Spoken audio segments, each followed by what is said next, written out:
So for us, ta-da!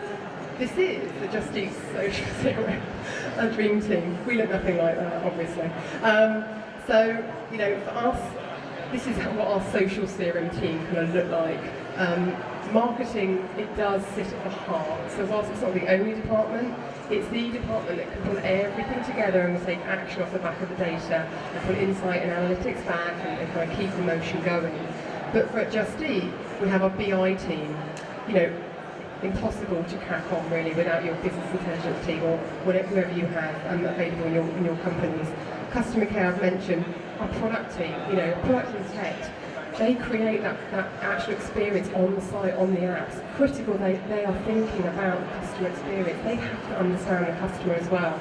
Otherwise, like any good techie, they go off and create all sorts of fantastic wizardry that no one ever uses and no one sees. And it's actually of no real value. You've also got Ops and our UX team. You know, again, UX is all about that experience on the site. We've created, so I lead a CRM steering group within the business, and we get together every fortnight and we talk about projects we're working on to literally empower our consumers to love their takeaway experience.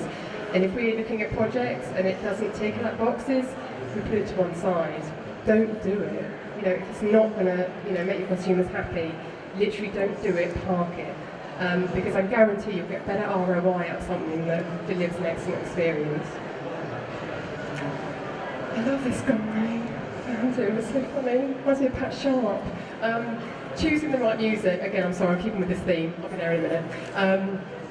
You know, once you know your consumer, you've got to take a really good hold of yourself and mirror as a brand and go, are we actually speaking to this person? You know, does this person, do we resonate with them? Do they actually give a shit, basically? The reality is that the very cold mirror in the middle of the year quite clearly showed us that no, we really weren't actually. We weren't talking to these people. They used us, but they didn't engage with us, and that's critical. They've got to engage. You know, you've got to engage if you want to have someone that's brand loyal and stays with you. So we looked at our brand, all of our assets, our tone of voice, and the new campaign that's launched is the mini fist pump. Now, before I go too brandy with everyone, because I'm not actually that brandy either, so my head of brand will probably kill me if that's been recorded. So the mini fist pump is kind of, really in its essence, is that moment in your working week or your month or whatever when you just go, I'm going to have a takeaway. Yes, get in there.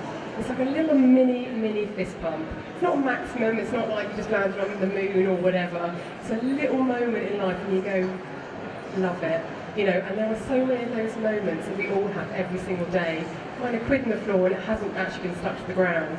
That's happened to me once before, it's mortifying, I'm just going to tell you. So, you know, little things like that, or you run for the tube and it's there and you get in and it's all smooth and it's lovely. So there's little tiny moments that seem so small, but inside it makes you feel like a champion. That's kind of what takeaway is. And that's what our mini fist pump campaign is all about. So we went from, oh hello, these lovely chefs who are high octane, in your face, don't cook, just eat, kind of very much at odds actually with the takeaway experience, you realise. Because the takeaway experience is all about chilling out, putting your feet up, relaxing. We've moved from there to the new kind of brand, new identity, which, you know, again, we're on a journey, we're finding out what works, and we'll have more of this, more of these kind of things, but it's about being a bit spirited, being a bit mischievous. But importantly, being an ally to our consumers, not taking the piss out of them. It's about being part of the joke, not acting a joke at them, which is a little bit more maybe what the old brand was about. Although it did phenomenally well for us, so you know, you can't see. We did manage to go pretty well with it. I've got a nice example here of delivering a mini fist pump moment. So part of the mini fist pump moment for us is about the surprise and delight moments. Those things where we go probably a little bit the extra mile for our consumers. I'll read it out to you because I know it's probably a bit tiny. So I don't know if you know, we actually sponsor Derby City Football Club. And we just picked up this conversation with a guy called Daniel. I'm going to read from here, sorry, so I can't read it from there. And basically Daniel was having a chat with a mate about the new red shirts. And he said, we have to go to Umbro. Only downside is Red sponsor Just Eat UK. I'll let them off if they give me a free kebab, lol. Now, for those who don't know, I'll be honest, I didn't. Red is actually kind of their arch rivals, Nottingham Forest. So, you know, a lot of Derby fans are a bit pissed off. So then we came back. This is our customer care team, by the way. This isn't our marketing team. Came back straight away. Just a free kebab? You're a cheap date. Daniel came back. I know. Can I take that as a yes then? We then came back again. That depends. You asking us out, cheeky. Yeah, why not? I'll get the DVD, you provide the food. Hashtag easy, okay? And, you know, the little flirtation continued, then fizzled out. It was fun, it was nice. For him, he thought, yeah, that's really nice, actually. I had a bit of a banter with the brand. You don't expect it nowadays. You still don't, despite, you know, everything moving on. Behind the scenes, we started to hatch a little bit of a plan, actually. We looked through his Twitter feed, massive Derby City fan, like huge. Because, well, you know what, we're the sponsors, something we could probably do here. So, 1 week later, we got back in touch. And we said, looking forward to our hot date tonight. First dates are so nerve-wracking. Daniel said, just got home, looking forward to my date with Just Eat later. Even had a haircut especially for it. Hashtag nervous. Bear in mind, he thinks this is all just a bit of banter, it's just a bit of a laugh. We said, if in doubt, whip out a tux. Haha, you know, good shout, I'll see what I can muscle up. We then said, sweet, let us know what you go with. Keep us posted, dude. The dude bit is obviously not me, I can't say it without sounding very middle class. Daniel said, played it safe, polo and jeans, might change my mind again soon, who knows, ha ha. He then gets a knock at the door. And not only have we delivered a takeaway to him, but the delivery driver is Patrick Hero Craig Bryson, who, again, I didn't know, not as a football fan, huge player in Derby City Football Club. So Daniel was just amazed and astonished, obviously. And do you know what, for us, it was actually really quite a quick, small thing to organise. It wasn't actually very much. To him, he's a customer for life. And he's gone on Twitter, he's told all of his friends, you know, everyone about it. Obviously he posted this, so this just happened at my house. That's him and obviously Craig Bryson. This is, you know, I'm aware it's the kind of thing that we can do as a brand. I'm aware that all of you can't necessarily, it's not necessarily fit for your brand. But thinking about looking at what is really personally something you know, what's at the core of certain customers, and something you can do there as a brand to really make them feel loved. You know, this is really exciting stuff. Who's driving the car on this journey? The consumer, obviously. It's kind of a giveaway. You know, wise words here from Scott David Cook. Brands no longer what we tell the consumer it is. It's what consumers tell each other it is. Again, getting back to this review stuff, you know, if every touch point in that lovely ecosystem slide, which makes you go blind, if at every touch point you can at least try, aspire to be consistent, to be on brand, to be understanding, always back in mind who your consumer is, what makes them tick, you know, what are their likes, dislikes. If you can try to deliver at least, even across 70% of that network, a consistent experience, you know, that's fantastic, that's amazing. You know, it's not actually a mini fist bump, it's a max fist bump. And that's really what we need to be aspiring to do, because it's consumers that buy from consumers, you know. They don't buy from us just, we like to think they do. We have a laugh, hoping that they do, because we have a laugh with them, but the reality is they decide, they tell each other. You just need to empower them to embrace your brand, which I know sounds really like roundabout, but empower them to love you. You know, be good, be consistent. Don't send shit emails, you know, or if someone's unsubscribed from your emails, hasn't unsubscribed, sorry, but they obviously don't engage ever, take them out of your send list. You know, don't send them emails. See if there's another way you can contact them, be engaged across social. And other ways that you can actually reach these people other than through their bloody inbox. Because we're all absolutely bored of inboxes now. I don't read my emails, I'm absolutely awful, and I'm going to digital. That's probably a bad sign. Are we there yet? Nearly. Like any good parent would say. At Just Eat, our journey right now, literally as of today, we've got a fresh new brand, we've got a fresh new campaign. There's a huge cultural shift internally. You know, we've gone from acquisition focus, all about people seeing display and driving new customers.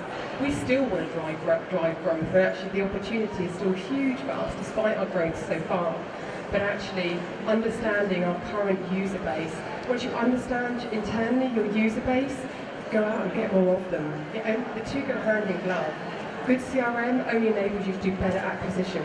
They're part of the same coin. Systems and tools, as I say, we're reviewing all of our systems and tools right now. We haven't got the perfect mix. Honestly, I think only for certain, within your company you'll find maybe perfect mix, but there's never a perfect mix that fits all. Real-time data, got that coming. We are much more analytical in how we approach stuff. You know, we look for insight wherever we go, and you know, we've got test plans, lots and lots of them. And you know, we're kind of out there in the world. And you know what? Spoiler alert from the slide. We want to fail fast, you know, and that's fine. Test, test, test. Fail fast, but learn from it. It's okay to fail. You can't go out there and be perfect. You can spend 4 months planning some activity. Do something in about 2 weeks. Try it. Be agile. You know, try it. Give it a go. If it doesn't work, you haven't spent 3 months of resource time arsing about with, I don't know, slides or whatever and trying to get it to work. Just try to be agile. Try to learn quickly. Not that ugly slide, apologies. This is just actually nearly my finishing slide in terms of some nice examples of where we're nailing it, which is really lovely and really, really motivational for all of us, you know, working in, at Justin. The main example I'd love to kind of point out is, which I'm going to read out to you, is this one here, and it's one of my favourites. I probably should have shoved that along, shouldn't I, really? So, a lady tweeted, didn't actually tweet us, just tweeted about Just Eat, didn't actually mention us, to say that basically she'd had to remove our app from her phone because she'd run out of storage or memory, whatever. And so we thought, well, that's not right. She was a current customer, popped into a database, got her address, and sent her this through the post, and you won't be able to read it. So it says, we heard you deleted our app because you took too many selfies. It's not good enough. Here's 15 quid to put some iCloud storage back on your phone. Now put us back on your phone. She went nuts. It was absolutely brilliant. This cost us 15 quid in postage, yeah. Really, really small, because not only do we make her happy, you could talk about ROI and say, well, yeah, but how long will it take you to draw back ROI for that one customer? Do you know what? Her telling her network, telling her world about us, that's what it's about, and that's hugely, hugely powerful, and that definitely delivers excellent ROI for our business. See what I did there? Key takeaways, sorry, a few bullets on there, they're a bit dull, but you know, I kind of uncovered this. Know your customer, I can't stress it enough.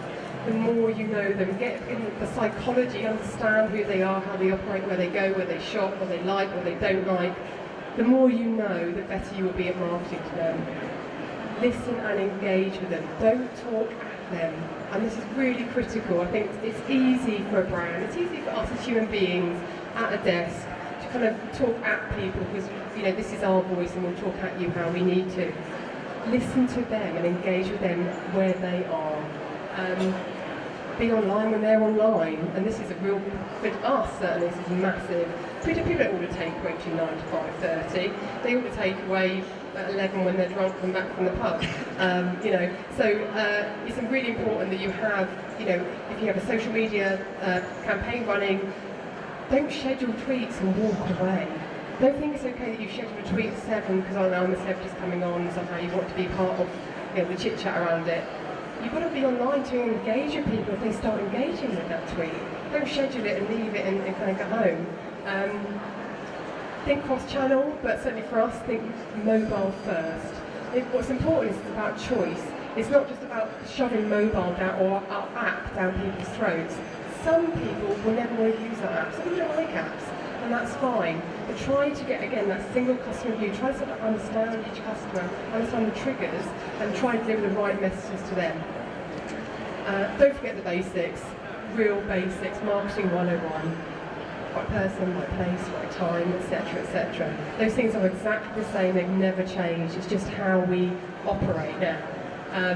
Have an integrated approach with CRM sitting really at the heart of your business. If you CRM, no matter how big or small your company, know your customer and have it right there and have other departments really engage with it. Don't let it sit in marketing, because the impact you can have will only ever be this much. Try to get everyone involved. And it is a struggle sometimes, and there's also internal politics and stuff, and all this stuff happens everywhere. But it's important that you keep really championing that and trying to fight forward. And you know, spoiler, test, learn, evolve, fast, be agile, try stuff. There's a time for big campaigns, big integrated campaigns, of course. But in the meantime, keep checking it, keep pushing the boundaries, keep seeing what works and what doesn't. Time for a beer. That's me done. Any questions? Thank you. Thank you. Did you hear me for most of that? I realised I wasn't holding it close enough, so. Are there any questions at all?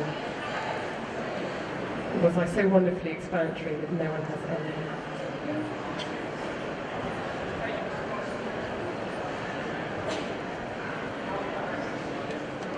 I'm just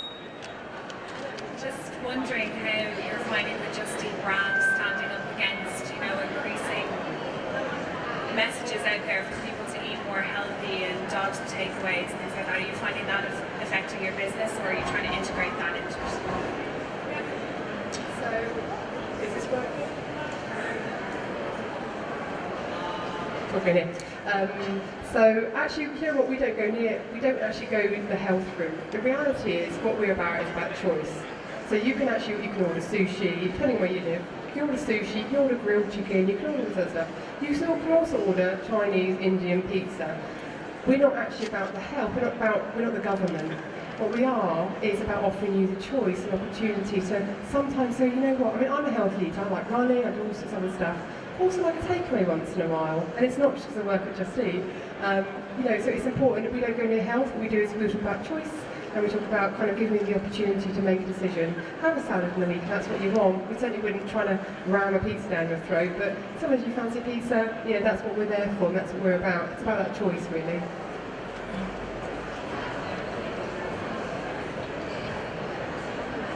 You mentioned some of the challenges you have, and it's interesting that for you as a brand, you're reliant on other companies to actually deliver. So where you're then constantly monitoring social media and you're going to be in fear of bad things that are said, that must be sort of a big challenge when you're not in control of the whole process. So how do you sort of cope with that? And is that sort of a big part of your plans to make sure that happens?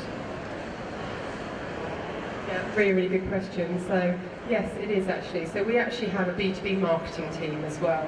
And for us, whilst we talk about the consumer, and ultimately it's almost a B2B2C model, we absolutely appreciate that it's the service our restaurants offer that actually is that final kind of bit that we can't influence. So we work really hard with our restaurants now to educate them in terms of how important it is to live an experience, how important it is to be socially engaged. You know, these are small business owners, you know what, and not, some of them are much more digitally minded than others.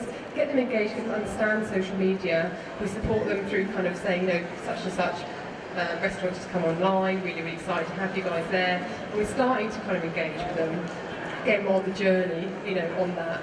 We're also, as a brand, realising that we're too agnostic in terms of promoting restaurants to new people. So if you put a postcode in and, you know, it might say, here's some new restaurants in your area, maybe. We appreciate that actually what we really should be showing you, especially for a new customer, is actually the top-rated restaurants in your area. You know, and almost, you know, providing that service to you as the middleman, actually helping you filter through, you know, and you may well, and we actually have quite a core base, that always order from slightly poorly rated takeaways, if I'm honest. It's almost like a little bit of indulgence. I think for some consumers, you know what, I'm going to have that really greasy kebab, that really awful looking stained yellow place on the corner, because that's their thing. And we think, you know what, good on you, you want that, that's fine. But as new customers, we appreciate that it's about us trying to be less agnostic and actually deliver you more of a service in terms of kind of helping guide you, I suppose. So, but yeah, we work really hard with our restaurants, and actually we're working much harder into next year, especially developing better relationships with them. So are you ever tempted to look at the separation between your chain and when something just isn't your fault, but you have to then try and make the comment because the answer or the queries come to you in social media, but there's just absolutely nothing you can do. So when do your brand think, actually, I've just got to separate ourselves from this because we couldn't do anything about it? We don't. That's the answer. We take full responsibility. You know, this person is a customer of ours, it's a Just Eat customer. They've had a bad experience, we take that full responsibility, you know, and that's what we're about. We don't try and go, you know, basically go, oh well, it's that restaurant down the road. We're an aggregator. The point of us is actually to be that person that helps you as a consumer. So we feel we own that relationship with our consumers, they're Just Eat customers. And then we work with the restaurant, we genuinely do, to say, look, perhaps we call it a bad order rate. If people are kind of rating poorly certain restaurants, that flags in our system, again, the B2B CRM, we start to look, you know, whatever, Taj Mahal in Luton, I think there isn't Taj Mahal, probably is, that, you know, we've noticed your ratings have started to go down, what's going on, remind them the importance of it, remind them the importance of kind of delivering to Just Eat customers, because ultimately people know our brand much more, well hopefully they will start to do even more, than the small takeaway restaurant in Luton. So it's important for the restaurants actually to be part of our network and be engaged as well. So it's a two-way thing, really.